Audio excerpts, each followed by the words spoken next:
We're here live in the studio with Al, Emily and Manny from Melbourne band Paper House. How are you guys going? Well, Great. thanks. Fantastic. It's a pleasure. Now you guys have got a single launch coming up, but before that... Yeah, we just wanted to ask you, how did you guys start off? What was the beginning of Paper House? Well, I spent a good few years during my uni days just writing everything quite obsessively through a computer. Okay. Layering track after track after Yep. track after track. And it sort of just started out me, and then I'd send my ideas to Al, and he'd just look at me and go, 25 tracks. This makes no sense. Yep. And he'd sort of edit me down a bit. And then, so we spent, the first EP was released that way. And That was a suitcase full of hope and a safety mat. yes, Yep, that's very the nice. one. And then we sort of finished the album and we thought, what now? We don't actually have a band. How are we going to do all of these electronic sounds Totally. live? Yep. And so then we got a band together and... About 6 months ago. Yeah, about Been 6 playing months. shows all year. Sounds sort of like Tame Yeah. Impala or one of those sorts of Yeah. bands. Yeah. Fantastic. Yeah. And I mean, listening to your music, it's so diverse in its influences. What sort of people do you get at your shows? What sort of crowds is your music for? It's just as diverse as I guess you described. I mean, yeah, we get everyone coming in from just, art house kids and mums and friends and everyone. Yep. Really. Like it's, yeah, I think mums are an underrated Definitely. target market. that's right. Yeah, they buy all the drinks too. They do That's buy what the you need. That's right. So what's the writing process like for you as a band? I mean, it's quite funny because I think half of us went to VCA, Yeah. and righto.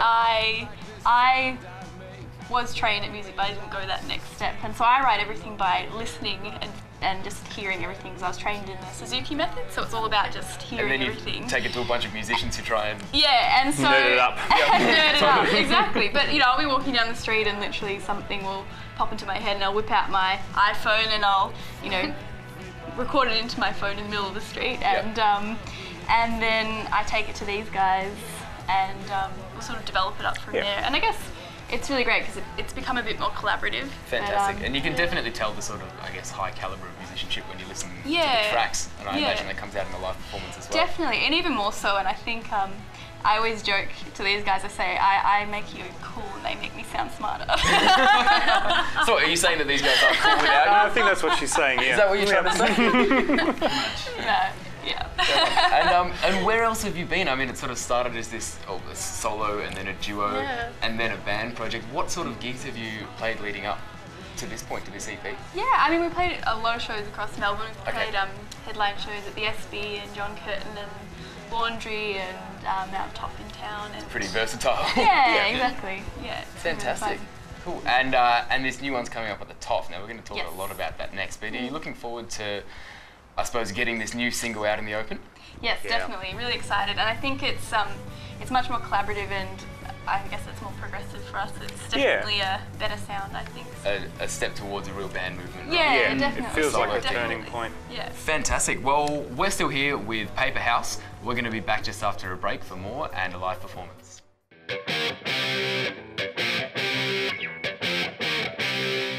You're watching 1700 and we're still here with Paper House. Now your single launch is on the 10th at the Top in Town. What can we expect from the gig and what's the vibe kind of like with your live shows? Yeah, I mean, I think one writer described our show as offering you candy and then pushing you in the dirt. Oh. And I think it's actually pretty accurate. I think it's pretty intense and it goes through, there's very melodic elements and then there's just noise and then there's, it's really dynamic. And I think we're going to be joined by two really great local Melbourne bands, Secondhand Heart and Canary. So yeah, we're a really great lineup of music, and it's starting early, which is rare for us. We're normally playing much later. So yeah, it'll be nice. And we're going to give everyone a free copy of the single as awesome, well. yeah. So. Which I have right here. Yeah, the Yeah. beautiful. Beautiful. new single. Now, your single is off an album, which is upcoming. Yes. Tell us about where that's at. Where's the sort of the process up to with doing the album? Yeah, I mean, I think mostly we've just finished songwriting, so Okay. we're just starting to flesh things out. We've Yep. just moved that one forward quite a Absolutely. bit early to get something out there. But as we touched on before, it's really great and feels very different to the last EP because there's more of a band feeling. there's probably more focus in terms of the material. Yep. It still has that diversity, but I think it sounds a bit more cohesive. Do you think that fans who really connected with that previous EP will still be able to find, you know, Definitely. the same things in the Definitely. music? Yeah. Fantastic. Yeah, so you mentioned before you're playing with Secondhand Heart and Canary. Yeah. So do you have any tips for any upcoming local musicians? Any way to get their music out there? Yeah, I mean, it's always much easier to surround yourself with other musicians that are sort of like-minded with the same type of style if you can. And I think, you know, supporting each other and, you know, we'll go to their launches and their shows and they'll come to ours. And I think it just makes it so much more easier, particularly if you're trying to do a type of music that's a little bit different.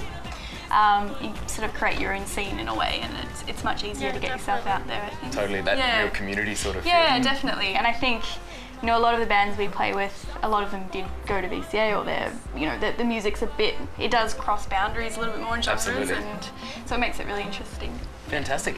And what other sort of artists are you excited about at the moment? Who have you guys been listening to, both like Melbourne acts and international, I suppose? What are the ones on your iPods at the moment? You can go down the line. I know.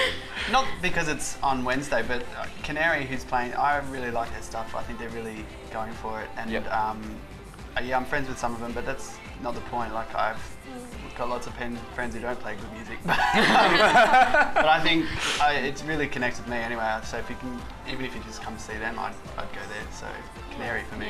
Fantastic. I'm obsessed with Grizzly Bear at the moment. Oh, aren't we all? Yeah. So yeah, that's probably the one that's on route. Yeah. Sure. I've been doing a dad band trip at the moment, just listening to Wilco and the band all the time. That's fine. There's nothing, Bit nothing wrong with rootsy it. of me, but you know. And does some of that creep into your music? Yeah, I think so. Fantastic. Playing normal music in a weird way is good. Yeah, absolutely. So we're going to come right back for a live performance with Paper House, so stay tuned.